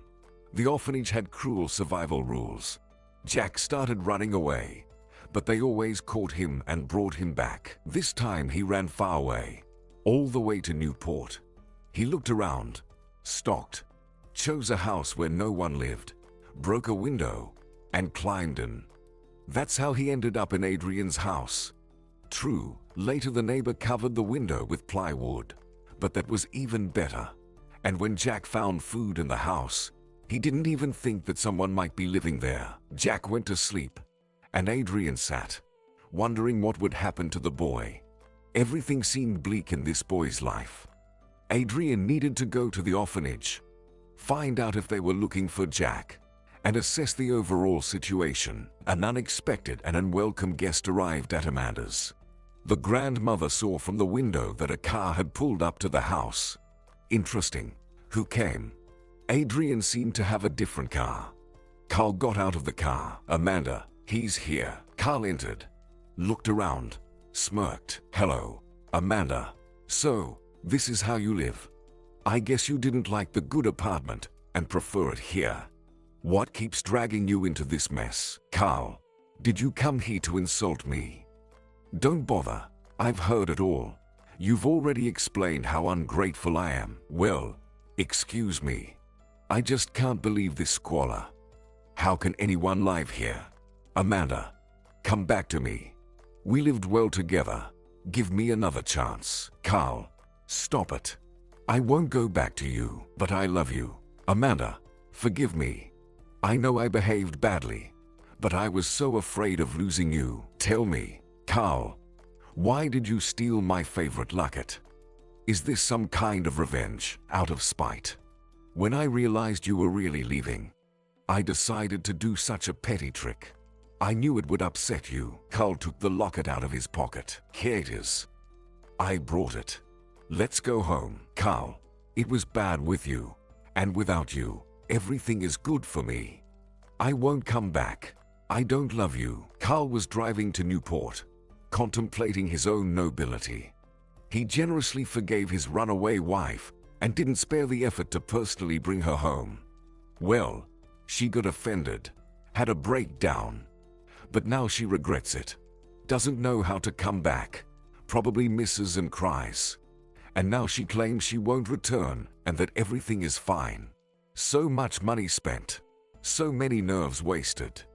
But no, she doesn't appreciate anything. Carl couldn't understand how anyone could live in such a city and claim that everything is good. No, there's probably some guy involved. What do you think of yourself? Who needs you? I spent so many years on you. I tried everything to make you a decent person, and you don't appreciate anything. Leave. I'll leave. Who will you stay with? With your grandmother. You'll regret it. I won't offer any more. The grandmother approached. Are you leaving on your own, or do you need help? You're both idiots. Carl looked cautiously and back towards the exit. He was afraid to turn his back. I won't humiliate myself anymore. Carl rushed out the door, ran across the yard, and yelled something. Suddenly, Amanda started crying. It was so unfair. He came, said nasty things. Amanda, our tears aren't worth these men. Not a single one. Grandma. Amanda laughed through tears. You're vindictive too. Were you mistreated too? Yes. And you never told me. Leslie met her future husband when she was 17. She barely finished school and started working at a factory. Together with her friends, they used to go dancing at the club. Leslie was cheerful, pretty, and always had admirers around her. One day, a noisy group of guys entered the club. That's when Leslie met Harry. They dated for over a year, and then Harry graduated from college and left. He wrote Leslie beautiful, touching letters, inviting her to join him. Leslie's mom thought it was wrong. How could a girl go to a young man, even if he was her fiancé? It would be better to get married first. On the other hand, one shouldn't miss a smart, handsome, intelligent fiancé, especially one with a higher education. Leslie arrived. She and Harry got married. The forestry allocated a house to the young specialist and his wife. Harry spent his time in the woods and nurseries, while Leslie took care of the house and the garden, even having a cow, a pig, and chickens. It was unclear how a sitter girl handled all of this. Harry adored his young wife, and Leslie admired her smart, talented husband. Little Naomi drank fresh milk and played with piglets in the garden. Harry was a talented forestry engineer.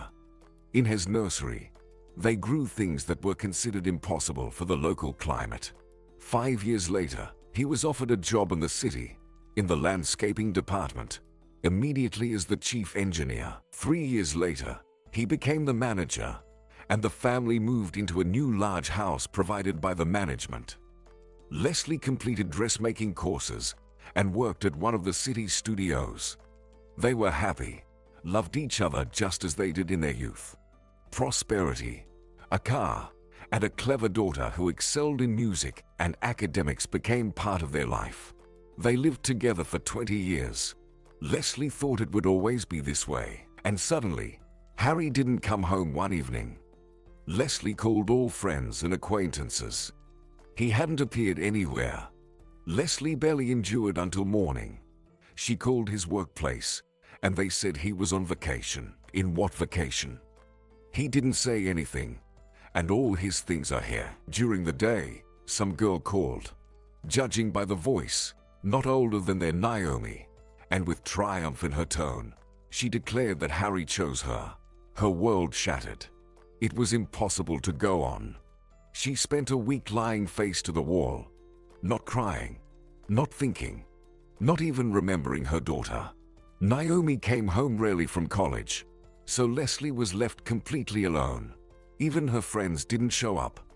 Apparently, they decided it was more profitable to be friends with Harry. After a week, Leslie got up, tidied herself, called her husband, and demanded a divorce.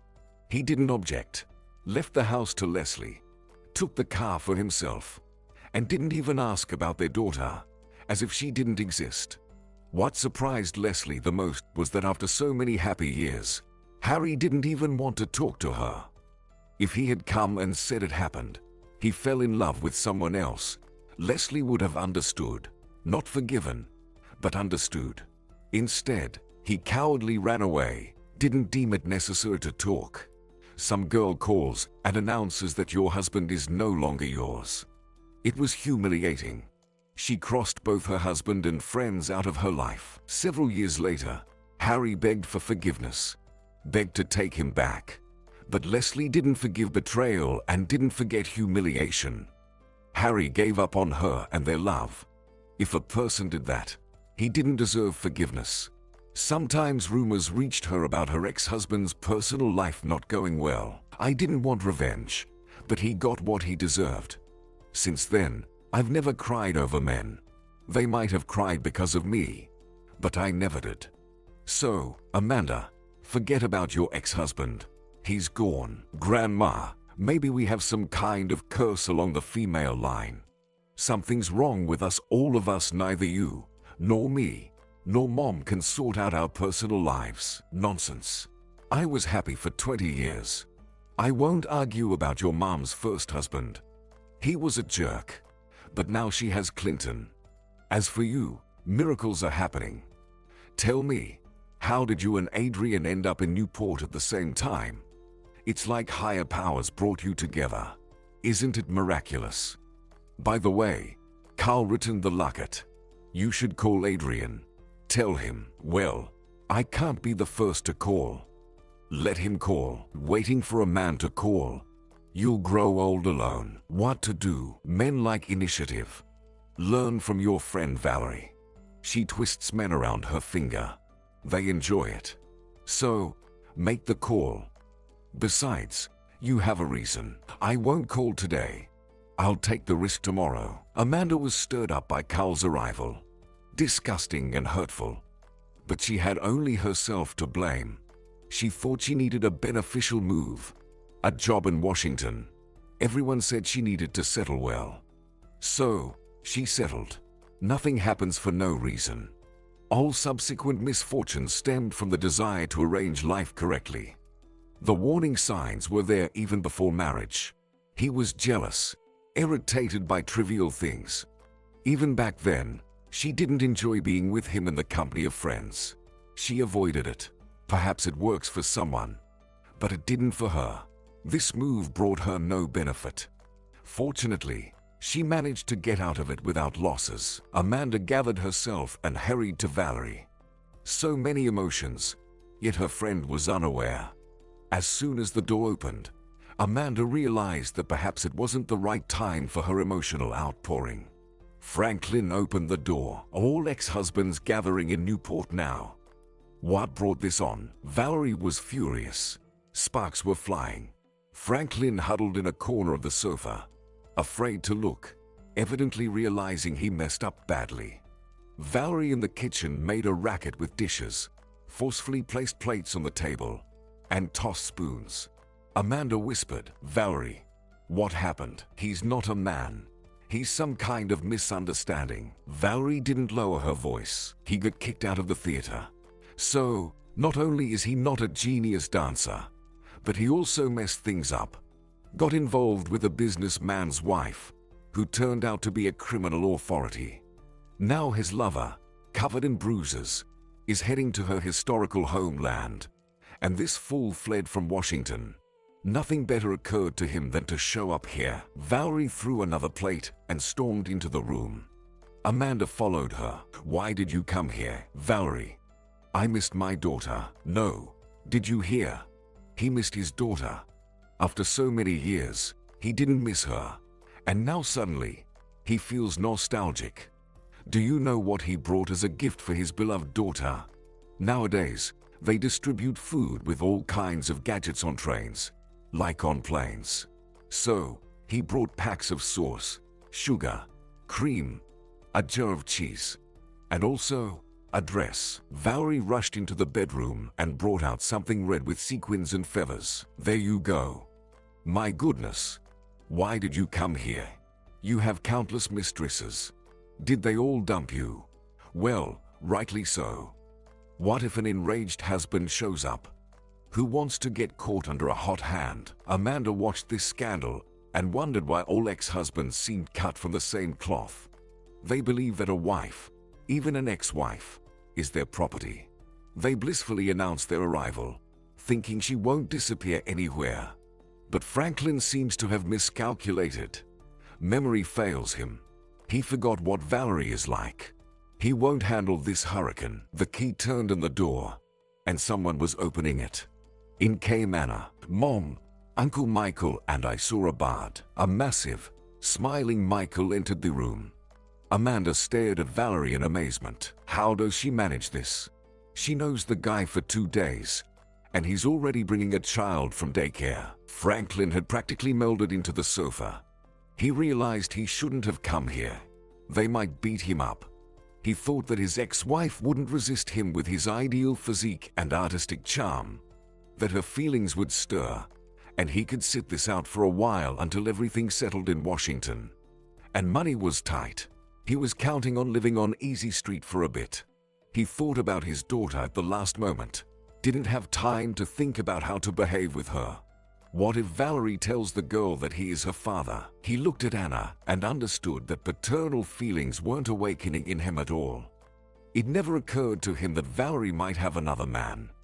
Looking at the entered Rambo, he realized that if she were his current wife, he would have fled immediately. But there was nowhere to run. Besides, this fool stood in the middle of the road, unlikely to let him pass. "Valerie, who's this?" "Nobody." An empty space. The ex-husband. "What's he doing here? I understand he has nowhere to go. Let me assign him somewhere." Franklin jumped up, moved away.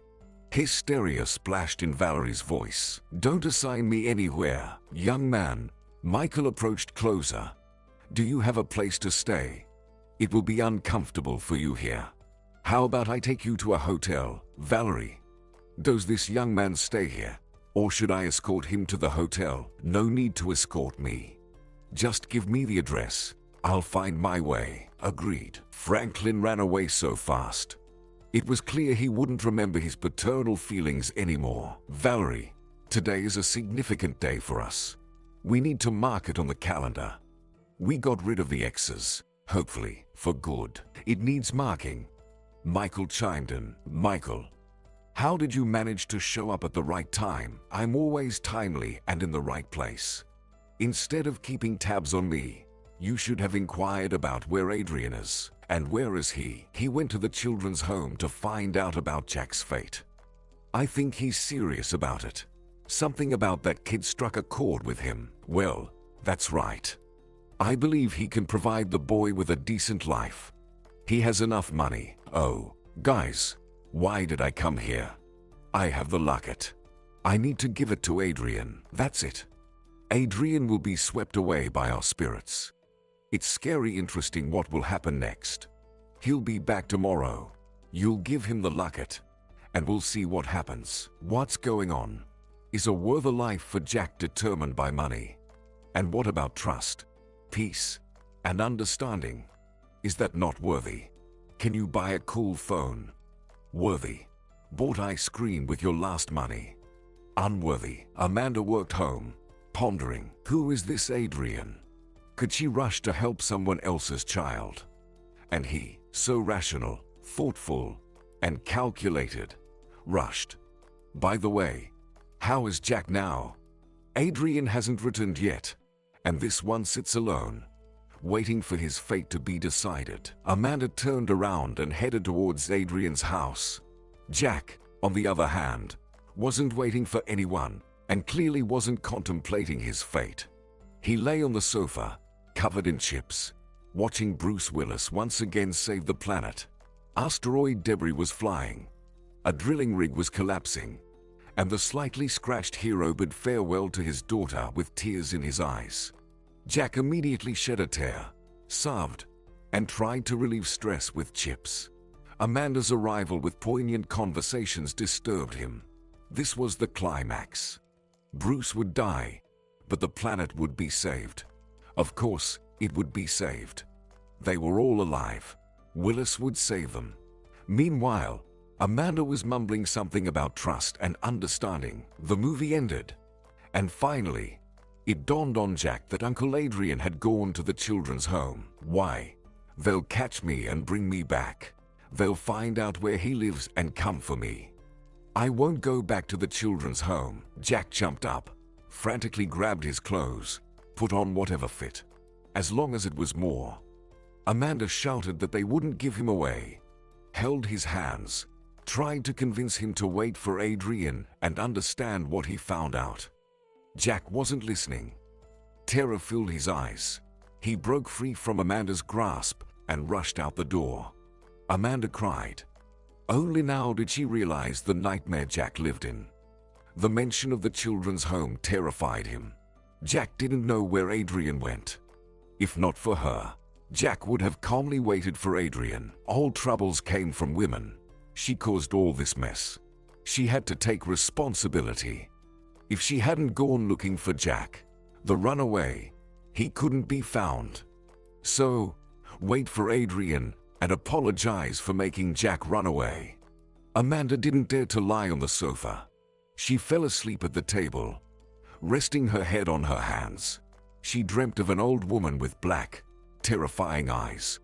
The old woman waved her hands, trying to smile, grotesquely stretching her lips.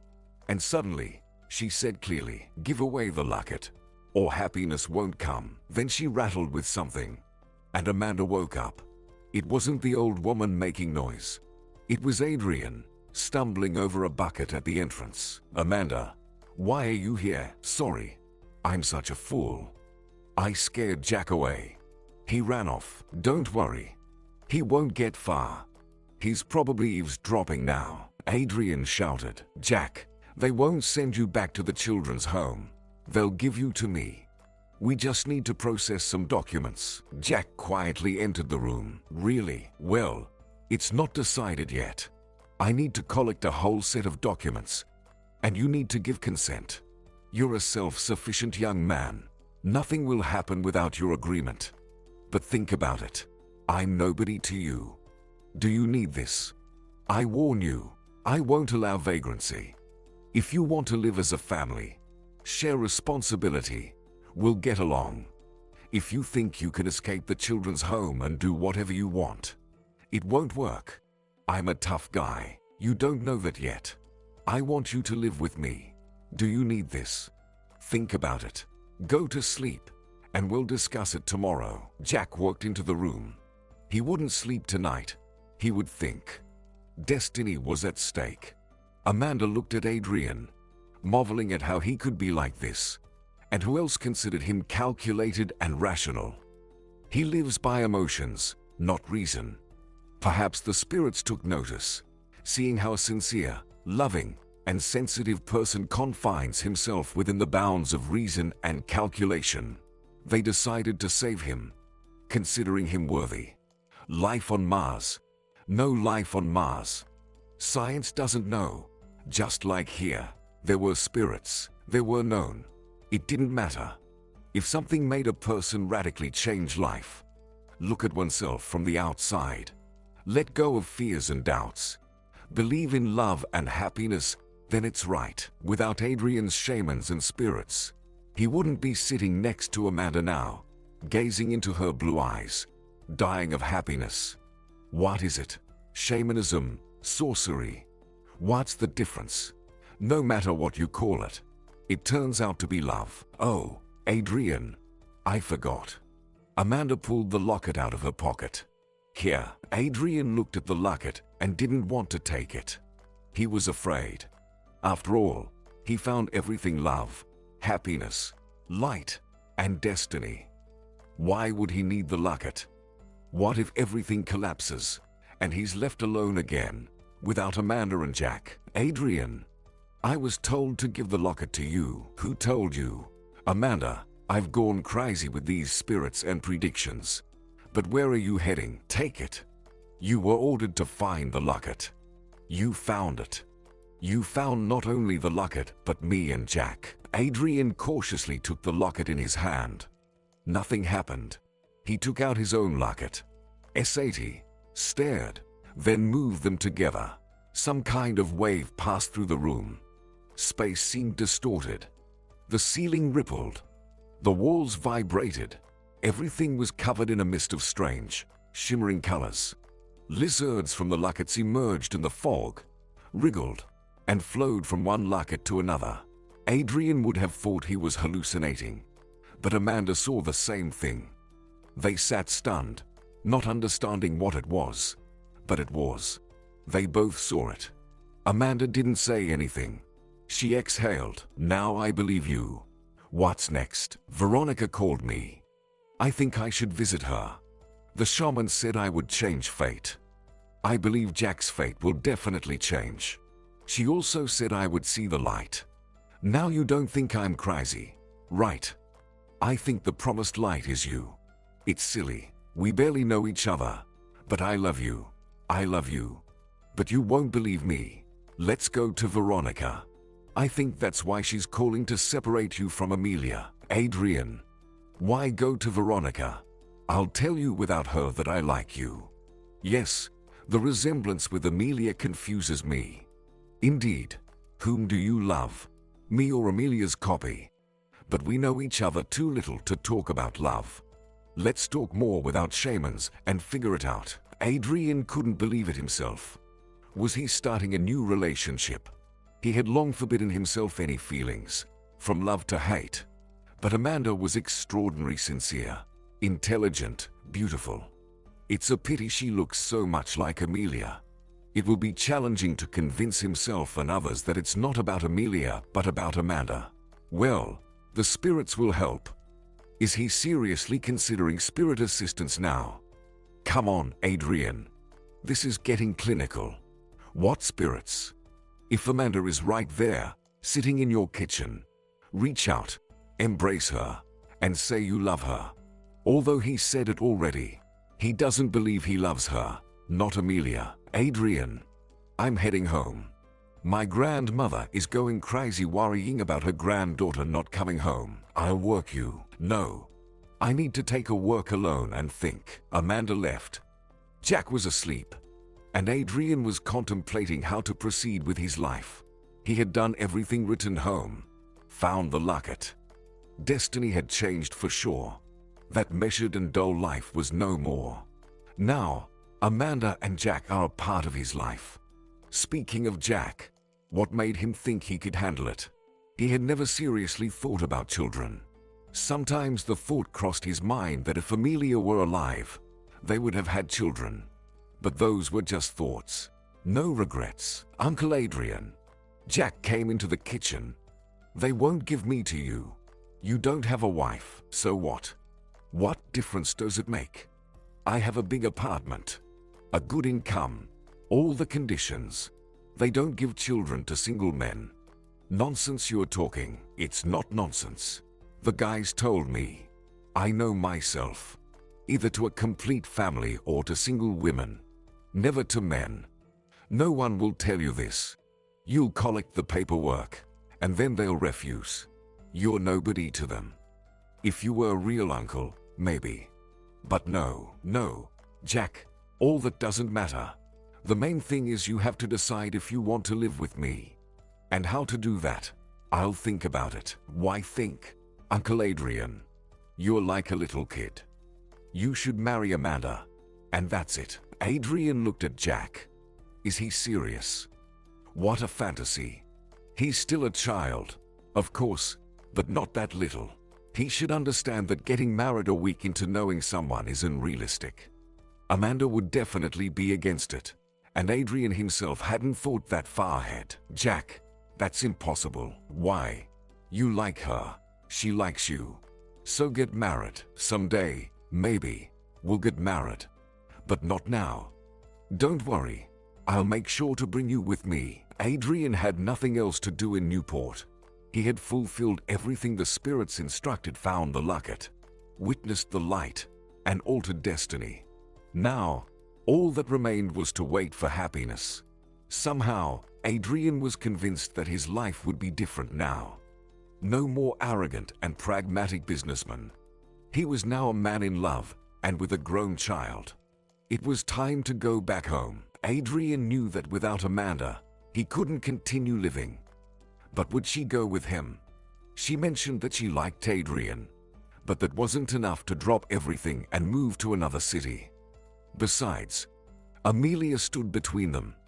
Adrian didn't think so, but Amanda still doubted that it wasn't their incredible similarity that mattered. Whether she would go or not, Adrian had to leave. It was time to say goodbye to his hometown, to his loyal friend Michael, to the sincere and incredibly beautiful Valerie, to the longtime friend Barbara, and to the wise and kind neighbor Aunt Iris. Saying goodbye to Amanda was the hardest part. However, he had no intention of bidding her farewell. He was confident that they would be together. Jack, we're leaving tomorrow. Let's have a party tonight. I'll go to the store right now. Buy some goodies. I'll ask Aunt Iris to prepare something. And you tidy up here. After all, we're expecting guests. There's a bucket and a mop behind the door. Do I have to clean the floors? Yes. There are no women in our house, so we'll have to share household duties somehow. By the way, today I'll introduce you to a wonderful woman named Barbara. She's our only relative. Sort of like your grandmother, Grandma. Jack was ready to mop floors, wash dishes, and clean windows. He could even do laundry. He would have a grandma. Just as Jack was thrilled about having a grandma, Barbara blossomed at the thought that there was someone who would think of her, remember her, and, as Adrian said, visit her. Not a biological relative. Where could they find those? But now she wasn't alone. Adrian's decision to adopt the boy from the orphanage shook her. How brave he was. No wonder Amelia had loved him for so many years. She hadn't made a mistake. She chose a good person. The floors shine. The table is set. When did Aunt Iris manage to do all this? Valerie and Michael sit embracing each other, looking with interest at Adrian, who looks nothing like his usual self, as if they swapped him for someone else. Smiling, sociable, even attempting to crack jokes. Every time he passed by Amanda, he subtly touched her hand and whispered something in her ear. He tried to do it discreetly, only for her, thinking no one noticed. He was wrong. In such a company, nothing can be hidden. Barbara was happy. Adrian was finally happy. No jealousy. Amelia has been gone for a long time, and he seemed to have buried himself with her. Valerie and Michael whispered to each other quietly, giggling. Jack thought, these people are strange. Everything is already clear. Why hide? When the guests dispersed, Amanda didn't join them. They hadn't finished. The main thing hadn't been said. Jack quickly cleared the table, brought the dishes to the kitchen, trying to be as quick as possible, realizing that these two needed to talk alone. He really liked these household chores. A real family. Amanda, I'm not asking you to come with us. I understand it's difficult for you, but I'll wait for you. If you decide, come. And Amelia has nothing to do with this. I love you. If you're not afraid to tie your life to an old bachelor, to an adult child, then come. Is this a proposal? Yes, a proposal. Just like that, without flowers and a ring. And also a statement of the fact that I want to be with you. It's up to you to decide. Adrian immersed himself in work. Jack took care of the house, even learned to cook. It wasn't perfect, but Uncle Adrian was greeted with dinner. In the office, they didn't understand where he was going, but there were whispers about him bringing an illegitimate son. Various fantastical theories circulated about the disappearance of the mother, ranging from illness to alcoholism. Adrian seemed to have overcome his fears, catching himself standing calmly by the window. One day, he approached the window and saw a girl below waving at him. Oh, my God, Veronica. Adrian rushed out of the office, descended the stairs. Just don't go. I need to talk to you. Veronica didn't leave. She stood there, smiling. Adrian thought he had never seen Veronica smile before. Her black, impenetrable eyes seemed to glow. You did everything right. The spirits are satisfied. They say they won't do anything else. The rest is up to you. What do you mean? The rest? Veronica, what happens next? I'm not a fortune teller. I just convey what the spirits said. You're a strange person. Grandma never worried about anyone else, but she kept asking about you all the time. Goodbye. I won't come again. Veronica turned around and walked away. Adrian stood there, watching her leave. His heart ached. Was it really over? Veronica turned the corner and disappeared. He walked back to the office. Amanda was standing at the entrance. I fought an old bachelor with an adult child.